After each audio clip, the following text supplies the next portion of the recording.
Hello and welcome. I'm Sean Fox. This is Made to Ramble, and in this episode we'll be interrupting our regular scheduled program to talk about this. La! This is the DJI Osmo Pocket.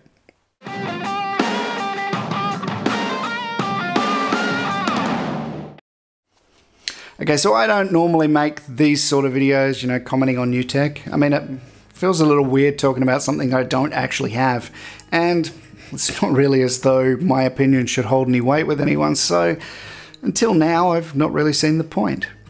But in the last few days I've found myself watching a stack of these new videos, announcing and reviewing the Osmo Pocket, and there are a few things that nobody seems to be talking about, so for what it's worth, I figured now might just be the time to chime in with my 2 cents. Anyway, I'm not going to bore you all with the technical specifications. If you found your way onto this video, there's probably a pretty good chance you've already watched about 300 other videos before now. I know I certainly have. If you are looking for an in-depth review, I personally would recommend watching DroninOn's review. It's really very good. I've got to say, I was pretty excited when I first saw this announced. I mean, GoPro threw down the gauntlet a while back when they put out their Hero 7, the so-called gimbal killer. So what a comeback here for DJI. Gimbal killer, you say? Here's a gimbal camera combo the size of a frigging Pez dispenser. No matter how good the stabilization is on the GoPro, it's never going to beat what you can do with a gimbal. And this DJI Osmo Pocket is not really that much bigger than an action camera. And so, of course, if you've been paying attention to all the announcements, you may be aware that there's also a bunch of accessories that DJI are planning to release, including an adapter that allows you to connect an external microphone. They've obviously taken a leaf out of Apple's book there, God forbid that the device is actually usable straight out of the box.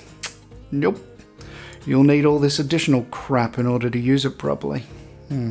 Anyway, the accessory that I'm really excited about is the underwater case.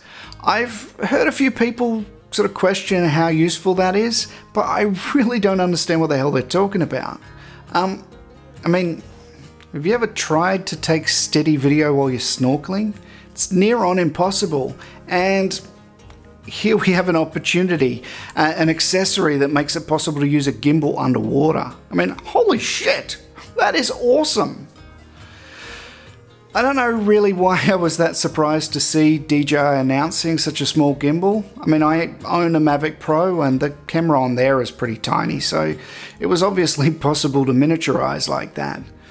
You've really got to wonder why the hell the camera was so huge on the original Osmo. I mean, it still has a pretty similar crappy little sensor. But anyway, this gets me thinking there might actually be a reason to put off buying the DJI Osmo Pocket. The latest Mavic, of course, has a Hasselblad lens and a 1-inch sensor, and that camera's not all that much bigger than this one, so you could easily see that there's potential for a premium version. I mean, I've owned 2 cameras with a 1-inch sensor, the RX10 and the RX100, and compared with the low light performance of the little 1/2/3 sensor that the Osmo Pocket uses, the difference is night and day. One of the most popular underwater camera setups too that you'll find at the moment is using the RX100, whichever version we're up to now. What is it, 36 or something? Anyway, using the RX100 with an underwater case. Can you imagine being able to film video underwater with an RX100 and a gimbal? Because that's basically what this would be. But the whole setup would actually still be smaller than using the RX100 on its own. So, fingers crossed.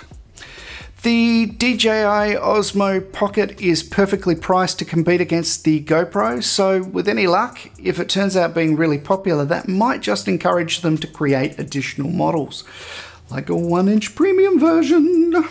So I titled this video, "One Reason That You Might Not Want to Buy the DJI Osmo Pocket Quite Yet." Bit of a mouthful title, but who am I kidding? I want to pick up one of those babies yesterday. I'll be very excited to get my hands on one. is so small, it doesn't just fit in your pocket. You could pretty much stow it away for safekeeping in one of your nostrils. Anyway, thanks so much for watching this video. Are you planning to buy one of these? Do let me know in the comments below. I'll have a new video out next week. I've already filmed most of that video, and as promised, it will be all about the Olympus 9 to 18mm. So in the meantime, if you get a chance, check out our new website at made2ramble.com. I just put a blog up there a few days ago. So if you enjoyed this video, hit the like button down below, subscribe if you haven't done so already, and I'll see you again soon.